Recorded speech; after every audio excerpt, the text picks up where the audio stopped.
Vatican city totally close, সব দিক দিয়ে ক্লোজ হয়ে রয়েছে, পরিষ্কার রয়েছে। মানে ট্রেন ট্রাম রাস্তাঘাট অনেকগুলো বদ্ধ, কারণ এই জন্য যে এখানে জুবিলিও আছে, জুবিলির কাজ হবে, যার জন্য সব জায়গায় রাস্তাঘাট রিফারিংয়ের মতন কাজ করতেছে। এখানে যতগুলো আপনি দোকান দেখতেছেন এই সারিবদ্ধভাবে, এককভাবে সারিবদ্ধভাবে যেটি দেখতেছেন, সবগুলোই হচ্ছে আমাদের প্রিয় বাংলাদেশি ভাইদের।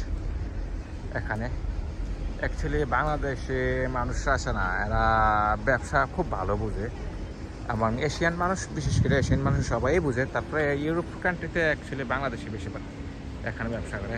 এখানে একটু দূরে গেলে ভ্যাটিকান সিটি আর কি, এ দেখছেন এগুলো লাইনবদ্ধ বা সারিবদ্ধ হয়ে এখান থেকে ওই দিকে যাবেন, যতটুকু দূরে যাবেন এতটুকু এটা বাংলাদেশের দোকানে পাইবেন আপনি।